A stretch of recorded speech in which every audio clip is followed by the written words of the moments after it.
할렐루야. 예. 여러분 오늘 하루 종일 기쁨으로 가득 찰 수 있기를 축복합니다. 우리가 이 땅에 살아가면서요, 믿음의 사람이라는 소리를 듣는 것은 굉장히 큰 복입니다. 아, 저 사람은 믿음의 사람이야. He is the man of faith. 믿음의 사람. 우리가 다 믿는데 어떤 사람 보고는 그 사람 믿음의 사람이라고 말 안 한단 말이에요. 이 믿음의 사람이라고 부른다는 것은, 불림을 받는다는 것은 대단히 큰 복이에요. 아, 저 사람은 믿음의 사람이야. 저 사람 믿을만해. 우리가 예수 믿든 안 믿든 그런 말 할 수 있죠.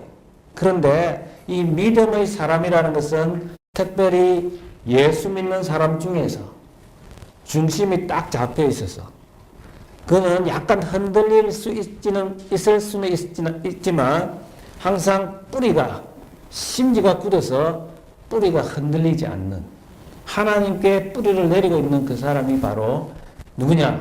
믿음의 사람입니다. 오늘 저는 여러분에게 믿음의 사람의 한 사람인 이삭을 소개하고자 합니다. 자, 이삭은 누굽니까? 이삭의 아버지는 아브라함, 이삭의 어머니는 사라. 자, 아브라함과 이삭이 결혼을 해서 아이를 낳았습니다. 근데 그때 아브라함의 나이는 100살이었고요. 사라의 나이는 90살이었습니다. 10살 차이가 나는 부부였죠. 그런데 이 부부가 하나님의 약속에 따라서 아브라함 100세에 이삭이 태어났는데요. 이삭은 몇 세 장가를 드냐면요. 우리 같으면 그렇잖아요. 이 귀하게 아이가 태어났으면은 빨리 좀 장가 보내서 한 20살쯤 되면 장가 보내서 이렇게 가정을 이루게 해야겠다. 그래서 손자도 보고 손녀도 보고 손주를 많이 봐야 되겠다. 그런 생각을 할 법합니다. 뭐 사람 마음이 인지상정이니까 뭐 아브라함이나 사라도 그런 마음을 충분히 가졌을 것 같아요. 그런데 이 이삭이 몇 세에 결혼을 했냐면요. 40살에 결혼을 했다고 성경은 말합니다. 40살에 결혼했는데 아이가 들어차질 않는 거예요. 그 부인은 누구죠? 리브가였습니다. 리브가가 임신을 못하는 거예요. 그래서 성경은 이렇게 말합니다. 하도 임신이 안 되니까 이삭이 열심히 아기 갖도록 기도를 했다라고 성경은 말합니다. 그 하나님이 기도를 들어주시사 이삭의 나이 60세에 쌍둥이를 낳게 됩니다. 그 쌍둥이가 유명하죠. 에서와 야곱입니다. 자, 이렇게 60세의 아들을 낳았는데요. 그 이삭의 이야기를 쭉 보면요. 여러분이 창세기를 쭉 처음부터 읽어보신 분들은 굉장히 뭔가 이렇게 머리를 툭 치는 그런 생각을 할 것 같아요. 뭐냐면 어떻게 이삭의 삶이, 이삭의 라이프가 아브라함과 그의 아버지 아브라함과 이렇게도 흡사할 수 있을까? 어째 이렇게 빼다 박을 수 있을까? 그런 생각을 하게 됩니다. 참, 그 아버지의 그 아들이다. like father, like son이라는 그런 말이 이게 머리에 떠오릅니다. 근데 오늘 성경은요, 그 아버지와 똑같이 인생에 어려움이 닥쳐왔다라고 말을 합니다. 그 어려움이 뭐냐? 흉년이라고 말을 합니다. 옛날에 농사를 짓는 시대에는 풍년이냐, 흉년이냐. 이게 굉장히 중요한 말이었죠. 흉년이 찾아왔어요. 이 흉년이라는 것은 고난이 찾아오고 고통이 찾아왔다. 그런 말입니다. 이 흉년의 때에 아브라함이 그의 아버지 아브라함 때에 흉년의 때에 자기 고향을 떠나서 이방으로 갔던 것처럼 이 이삭도 먹고 살기 위해서 별 도리가 없었습니다. 그래서 가족들을 이끌고 그랄 땅으로 갔습니다. 그랄 땅이라고 하는 것은 아마도 제 생각에는 지금의 이스라엘 땅과 애굽, 이집트 사이에 있는데 아마 궁극적으로는 이집트로 내려가려고 했던 것 같아요. 그런데 하나님께서 꿈에 나타나셔서 너는 여기에 잠시 머물라고 합니다. 그랄에 머물라고 하는 거예요. 이집트로 내려가지 말라고 하는 거예요. 그래서 거기서 머물게 되었습니다. 거기서 머물게 되었는데요. 어떤 일이 일어납니까? 자, 하나님이 나타나셔서 이게 여기에 머물라고 하셨을 뿐만 아니라 아브라함과 맺었던 언약, 그 카버넌트를 다시 언급하시면서 내가 너를 복의 근원으로 축복의 통로로 a channel to bless others, 다른 사람을 축복할 수 있는, 내가 너에게 복을 줄 뿐만 아니라 너를 통해서 다른 사람이 복을 받을 수 있도록 해주겠다라고 말씀을 합니다. 그 말은 이 언약을 확인해 주시는 말씀은 내가 너와 함께 할 것이고 내가 너를 지켜주실 거고 내가 너희 하나님이 되어주겠다는 확신을 심어주는 그런 말씀입니다. 근데 이 어려운 때에 이방 땅에서 어떤 일이 벌어지냐면요. 세상 사람들은 외모에 관심이 많아요. 세상 사람들은 그 사람이 어떤 사람이냐, 어떤 인격이냐, 어떤 내면을 가지고 있느냐, 그게 별로 관심이 없어요. 그 사람이 무엇을 가졌느냐, 뭐 먹고 살아가느냐, 이런 게 관심이 많습니다. 그 모습에 관심이 많아요. 그래서 그 그랄 땅에 남자들이 이삭과 같이 내려간 그 아내 리브가에 관심을 갖게 되었습니다. 왜 그럴까요? 성경은 말합니다. 리브가가 이뻤다고 말합니다. 예. 그런데 사람들이 이 이삭과 함께 내려온 리브가가 그 아내인지 아닌지 긴가민가 했습니다.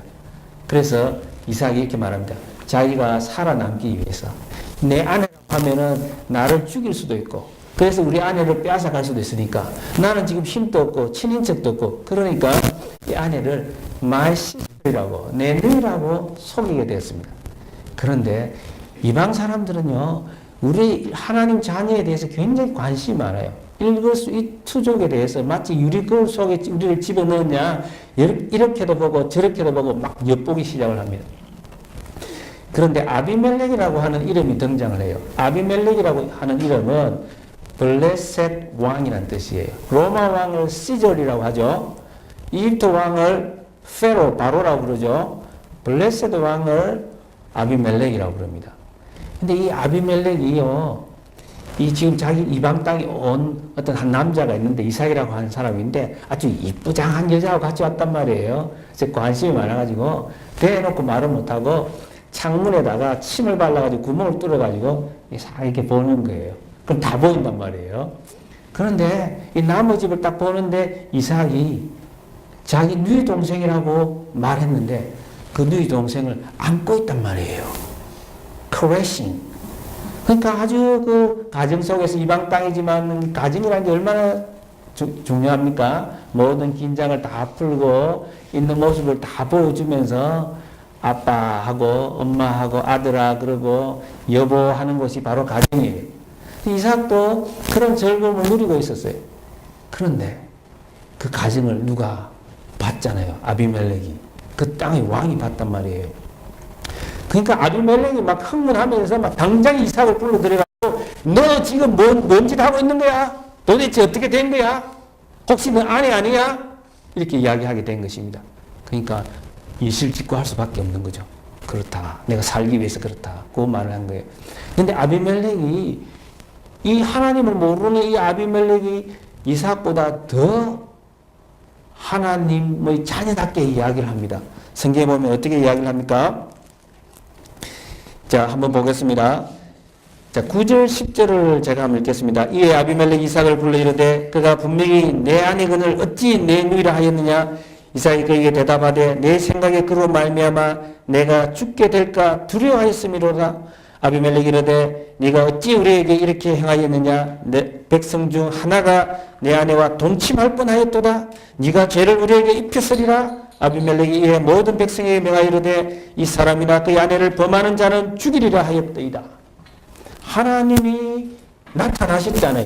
땅에 가자마자.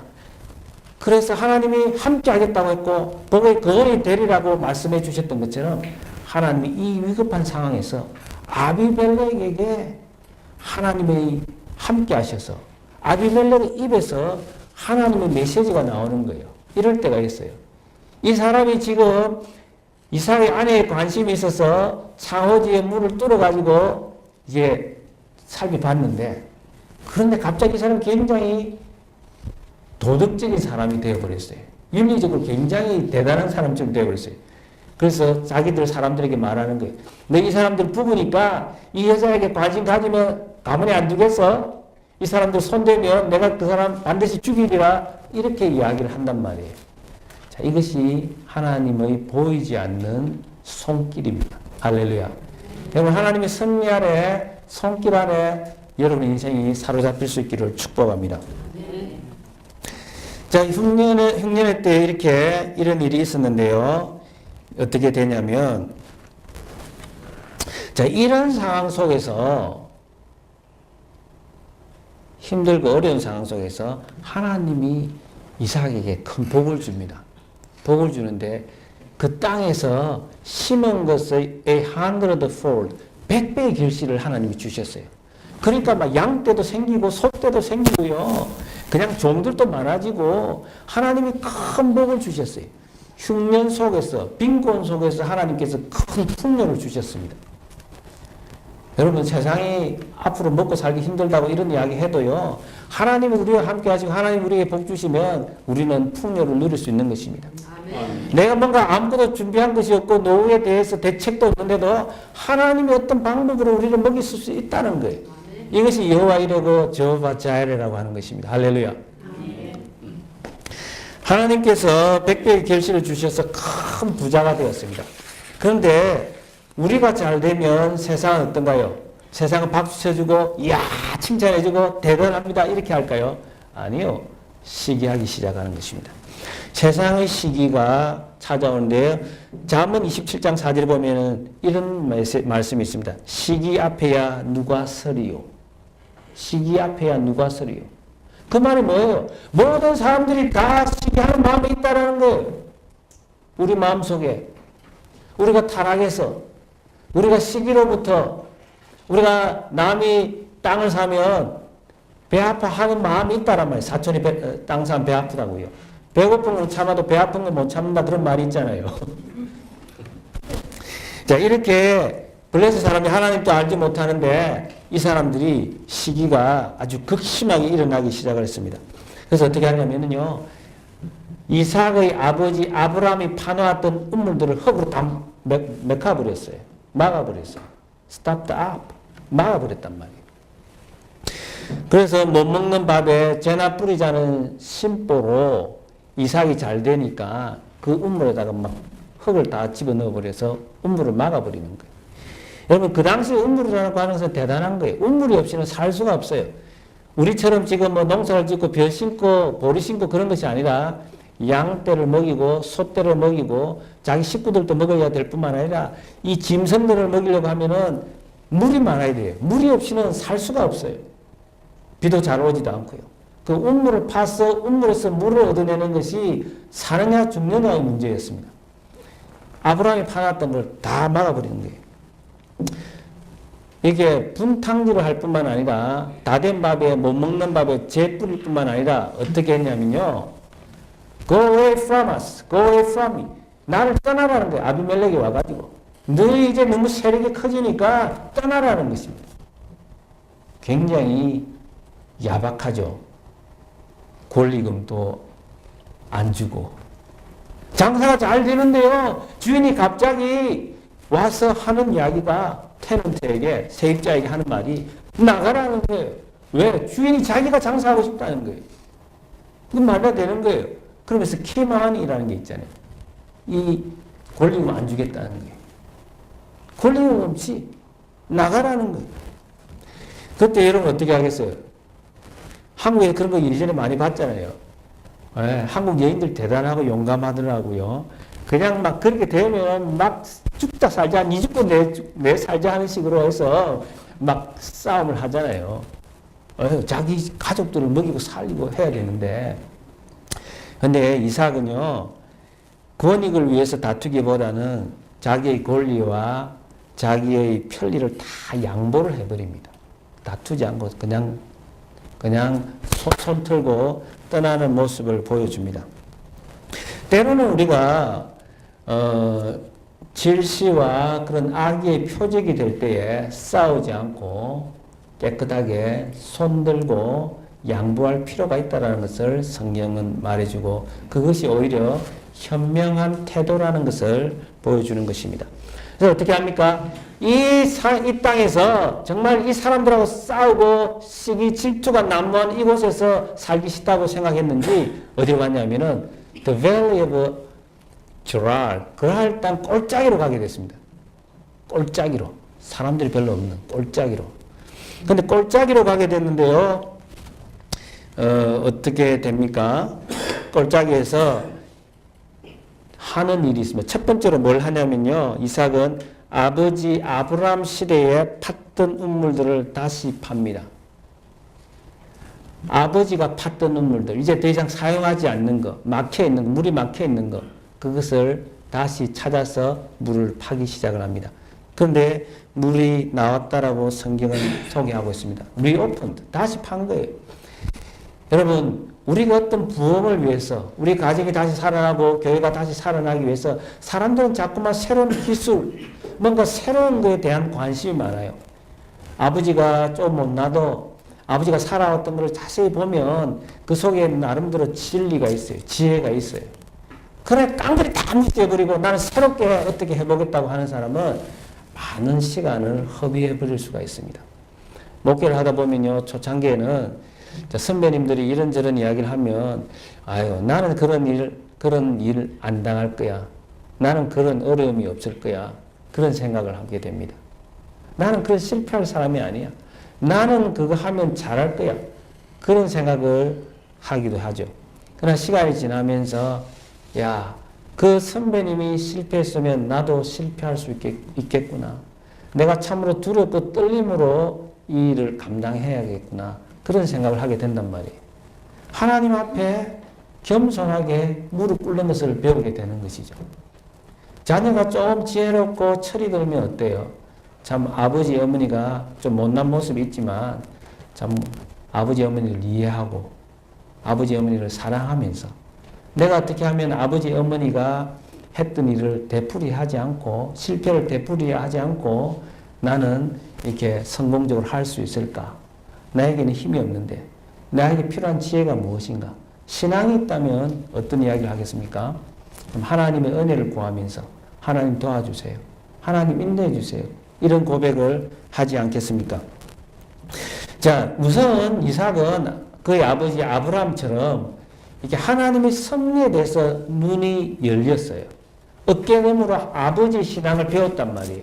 그 아버지가 어떤 신앙을 가졌습니까? 자, 자기의 사람들하고 롯의 사람, 조카 롯의 사람들하고 다툼이 일어났을 때 어떻게 이야기합니까? 더 이상 그 한 곳에서 동거하기 힘들었을 때 네가 좌하면 내가 우하고 If to the left, I will go to the right. 네가 좌하면 내가 우하고 If to the right, I will go to the west. 네가 우하면 내가 좌하겠다는 거예요. To the left. 자, 그런 것처럼 아브라함이 그런 신앙이 있었어요. 아브라함은 내가 잘되고 못되고 하는 것은 이 물질적인 땅에 있는 것이 아니라 하나님의 손에 있다는 거예요. 하나님의 임재가 있는 곳에 복이 있지 이 땅에 보이는 것에 손으로 만질 수 있는 탱저블한 것에 그것에 나의 운명이 결정되는 것이 아니라는 거예요. 그런 것처럼 이삭은 그 아버지 신앙을 닮았어요. 양보할 줄 아는 거예요. 내가 이 운물이 지금 내 인생에 대박을 터뜨려 주었지만 이 대박을 터뜨려 준 것이 눈에 보이기는 이 운물처럼 보이지만 이게 아니라는 거예요. 이 운물에 터져서 물이 나오도록 하신 분이 있는데 그분이 하나님이라는 것입니다. 그는 아버지를 존중했습니다. 존경했습니다. 그는 과거의 송두리째 이렇게 도매금으로 넘기는 그런 사람이 아니었습니다. 그 우물을 다시 파서 그 우물 이름을 아버지가 붙였던 이름을 다시 사용하기 시작했습니다. 부모 영적 유산을 아주 쉽게 가볍게 생각하는 것은 잘못된 것입니다. 제가 돌이켜보면 제 부모님이 무슨 사업을 하신 분도 아니고 교육계에 계셨기 때문에 저에게 특별히 물질적인 재물을 주시지는 않았습니다. 그러나 이렇게 시간이 지나면서 영적인 유산이 이렇게 저한테 크다라는 생각을 하게 됩니다. 끊임없이 하나님을 찾고 하나님을 인정하고 주야로 말씀을 보고 찬양하고 오른손이 하는 일을 왼손이 모르게 구제하시고 선교하시고 매사에 감사하시고 불평하지 않는 그 모습 언제나 하나님을 기억하고 감사하는 모습, 그 모습이 얼마나 제게 큰 영적인 유산인가를 생각하게 됩니다. 근데 이삭이요, 이 아버지가 갔던, 아버지와 함께 했던, 아버지가 왜 이 물을 팠을까? 왜 우물을 팠을 때 하나님께서 물을 주셨을까? 아버지가 갔던 것, 아버지가 갔던 길, 그것을 따라서 가보는 것입니다. 왜? 하나님을 더듬어 가는 거예요. 아버지가 길을 만들었던 그 길을 따라가 보는 것입니다. 그런데 그 꼴짝에서요, 우물을 팠는데 이번에 어떻게 됐냐면은 샘의 권원을 발견했다라고 성경은 말합니다. 이 우물은요, 펑펑펑펑 나오는데 그게 그냥 어디서 나오는 물이 나오는 것이 아니라 그냥 그냥 아버지가 사용했던 그걸 한 팠는데 건드렸는데 그 속에서 우물이 펑펑 터지면서 flowing water, 거기서 이렇게 소스가 나왔단 말이에요. 근원이 있었단 말이에요. 자, 그랬는데요, 이번에도 어떻게 됐냐면요, 그 땅의 목자들이 이렇게 싸움을 걸어옵니다. 그러니까 이삭의 사람들하고 다툼이 벌어지게 되는데, 그래서 아이고 모르겠다면서 그 이름을 에색이라고 지어버렸어요. 그래가지고 다시 거기에 집착을 해서 다른 목자들이 막 이렇게 붙들고 하니까 이번에도 싸우지 않고 이삭은 평화주의자였습니다. 싸우는 걸 싫어했습니다. 그래서 그 우물을 내버려 두고 다른 땅으로 이사를 해서 또 팠는데 또 거기서 물이 나오는 거예요. 그런데 또다시 그날 사람들이 와가지고 그 물 내놔라는 거예요. 그래서 그 이름을 신나라고 부르면서 또 다시 줘버리는 거예요. 그래서 또 다른 거 옮겨가지고 그곳에서 다른 지역으로 옮겨가지고 물을 팠는데 그곳에서 물이 났는데 이번엔 싸움을 걸어오지 않는 거예요. 그런데 그 이름을 뭐라고 했냐면요, 르호봇이라고 했습니다. 그런데 지금까지 지금까지의 이삭의 삶은 어떠냐면요, 어떤 circumstances, 환경에 의해서 이끌려왔어요. 하나님의 보이지 않는 손길에 의해서, 환경에 의해서 이끌려오면서 하나님의 보호하심을 받았습니다. 그런데 이런 과정을 통해서 이삭이 어떤 것을 경험하게 됐냐면, 어떤 것을 깨닫게 됐냐면, 이야, 정말 그렇다. 내가 우물을 내어주고 달라고 할 때 주기만 하면 그냥 또다시 우물을 파면 물이 나왔는데, 사람들은 그 땅에 집착을 하지만, 야, 나를 먹이고 입히고 살리는 것은 하나님이다. 그러면서 이번에는 신앙의 주도권을 이삭이 집니다. proactive.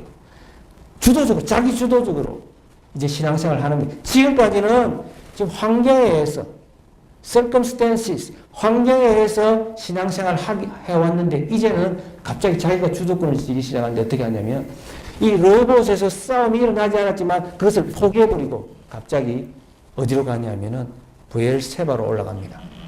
브엘세바가 어디냐면요, 이스라엘은 이렇게 남북으로 뻗어 있는데 아주 가로는 좁고 이게 길쭉한 나라예요. 한국에 가면 이런 말이 있어요. 백두에서 한라까지, 한라에서 백두까지. 이 말이 무슨 말입니까? 한반도 전체를 아우르는 말이잖아요. 이스라엘은 어떤 말이냐면 단에서 브엘세바까지, 브엘세바에서 단까지, 이런 말이 있어요. 북쪽에서 남쪽까지, 단은 북쪽에 있는 지역이고 브엘세바는 최남단에 있는 지역이에요. 그러니까 지중해 쪽으로 이집트 가는 길에 있는 곳이 그라할 땅이니까 지금 이스라엘 땅으로, 가나안 땅으로 올라온 거예요. 가나안의 남쪽에 있는 브엘세바로. 브엘세바는 어떤 땅입니까? 브엘세바는 그의 아버지 아브라함이 오랫동안 살았던 곳이에요. 그는 이곳에 와서 평생을 여기서 시간을 다 보냅니다. 하나님이 약속한 땅이라는 거예요. 내가 지금 여기서 지금 르호봇에서 물이 터졌고 대박이 났고 지금 잘 되지만, 내가 이런 과정을 통해서 여기까지 오면서 하나님이 내 인생을 붙들고 있고, 하나님은 언약의 하나님이고, 나는 하나님과 언약을 맺어 있고, 나는 하나님의 보호 속에 있고, 하나님이 원하는 것을 해야 되고, 그래서 브엘세바로 손 다 틀고 가족들 데리고 올라왔다라고 성경은 말하는 것입니다. 여러분, 브엘세바로 올라올 때요, 이 과정을 보면요, 이렇습니다. 첫째로 브엘세바가 오는 것이 자기 주도적으로 올라왔다라고 He took initiative. 그가 먼저 주도권을 쥐고 올랐다라고 성경은 말을 하고 있고요. 환경에 의해서가 아니라 못 먹고 살아서가 아니라 먹고 살 수 있음에도 불구하고 그는 하나님께 더 가까이 다가오기 위해서 하나님과 교제가 하나님과 동행하는 것이 가장 중요하다는 것을 알고 브엘세바로 올라왔다는 거예요. 두 번째, 자, 하나님께서 브엘세바로 올라왔을 때 다시 나타납니다. 하나님께서 내가 너와 함께하리라. 처음에 뭐라고 말씀합니까? 두려워하지 말라. 네가 이제 신앙적인 결단을 했는데 네가 지금 이제 뭐 먹고 살아야 될지 걱정될 수도 있지만 두려워하지 말라. 내가 아브라함에 약속하지 않았느냐? 내가 너에게 복을 주고 너 자손들에게 복을 주고 네가 복을 받을 뿐만 아니라 너를 통해서 모든 족속들이 복을 받는 네가 복의 근원이 되리라고 내가 말하지 않았느냐는 거예요. 그 언약을 그 카브넌트를 이삭에게 다시 리뉴하는 것입니다. 내가 그 맺었던 아버지 아브라함과 맺었던 언약을 너와 또 계속적으로 같이 하겠다는 거예요. 그 언약을 너를 통해서 계속해서 이끌고 가겠다는 것입니다. 그때 이삭은요 어떻게 하느냐? 바로 브엘세바 올라가자마자 하나님 그 밤에 딱 나타나셔서 이게 하나님 메시지를 주셨는데 바로 그때 이삭은 제단을 쌓았다라고 말을 합니다. 예배를 드렸다는 거예요. 하나님의 이름을 불렀다는 거예요. 그곳에 장막을 치고 하나님의 이름을 부르고 하나님께 단을 쌓았다는 거예요. 예배를 드렸다는 거예요. 이제는 예배를 드린다는 것이 무엇입니까? 하나님이 내 인생의 주인이요. 하나님임을 내가 만방에 선포하면서 내가 하나님을 인정하며 살겠다는 거예요. 우리는 하나님을 인정할 필요가 있어요. 우리는 하나님 다 믿잖아요. 그러나 성경은 이렇게 말합니다. 내 입으로 내 마음으로 믿어 의에 이르고 내 입으로 시인하여 구원에 이르느니라. 아멘. 입으로 시인하다라는 것은 뭐냐? Profess your faith. 너의 신앙을 단순히 confess 고백하는 뿐만 아니라 publicly 사람들 앞에서 너의 신앙을 예수 그리스도가 너를 위해서 죽으신 사실을 예수 그리스도가 너의 구주가 된 사실을 너희들이 이제는 공적으로 publicly 말하고 다니라는 것입니다. 그 땅에 들어가자마자 나는 예수 믿는 사람이요 하나님을 믿는 사람이요 하나님을 섬기는 사람이요 내 인생의 주인은 하나님입니다 하고 선포하는 것입니다. 할렐루야. 여러분 이렇게 했을 때에 어떤 일이 일어나냐면요. 기적이 일어납니다. 어떤 기적이 일어나냐면요. 아비멜렉이 이삭에게 찾아옵니다. 아비멜렉이 누가 찾아오느냐? 아우삿이라고 하는 사람이 찾아오는데 그는 어드바이저를 말하자면 대통령 비서실장이에요. 그 다음에 비골이라는 사람이 찾아오는데 군대 장관은 국방부 장관이란 말이에요. 국방부 장관하고 비서실장을 딱 대동해가지고 이삭에게 나타났어요. 이삭이 뭐라고 합니까? 너희들이 나를 괴롭혀서 나를 떠나라고 해서 내가 여기까지 떠나왔는데 무슨 일로 찾아왔느냐고 말을 합니다. 그러니까 아비멜렉이 뭐라고 말하냐면요. 하나님이 너와 함께하는 것을 우리가 봤다라는 거예요. I came to know that you have been with God. God has been with you. 하나님이 너와 함께하는 것을 봤다는 거예요. 너는 하나님의 사람이라는 거예요. 너의 복은 하나님으로부터 왔지 그 음물에서 온 게 아니라는 것을 봤다라는 거예요. 그러니 이제 우리와 잘해보자, 우리와 친구하자, 우리와 화친을 맺자, 트리티 조약을 맺자라는 거예요. 우리와 언약을 맺자. 여러분, 우리의 신앙으로 인해서 사람들이 우리와 함께 하신 하나님을 볼 수 있기를 축복합니다. 여러분, 하나님이 함께 하시면 들어올 게 하나도 아무것도 없어요. 여러분 흉년의 때나 풍년의 때나 잘 될 때나 못 될 때나 우리가 하나님을 인정하면 하나님이 그 순간에 어떤 방법으로 우리를 먹이고 입히고 살릴 것이고 우리에게 풍년을 주실 것이고 우리에게 복을 주실 것이고 또 우리가 공적으로 이제 신앙 주도적으로 하나님을 먼저 찾고 하나님께 먼저 예배드리고 하나님을 찬양하고 하나님을 높여드릴 때에 하나님은 세상 사람들로 하여금 우리는 하나님의 사람이다. 하나님이 너와 함께하구나. 너는 축복의 통로구나. 우리가 너희와 친구할 수 없겠니? 그래야지 우리가 잘 먹고 잘 살 수 있겠는데? 라고 하는 고백을 들을 수 있는 것입니다. 사랑하는 성도 여러분, 우리는 이 땅에 살면서 가장 애타게 들어야 할 말이 뭐냐? 바로 저 사람은 하나님의 사람이다. 저 사람은 믿음의 사람이다. 저 사람 옆에 가면 된다. 저 사람 옆에 가면 내가 복을 받을 수 있다. 저 사람하고 친구해야 되겠다. 이런 고백을 들으시면서 우리를 통해서 하나님 나라가 확장되고 하나님이 크게 영광을 받으시기를 주님의 이름으로 축원합니다. 기도하겠습니다. 할렐루야. 하나님 아버지 안에 감사를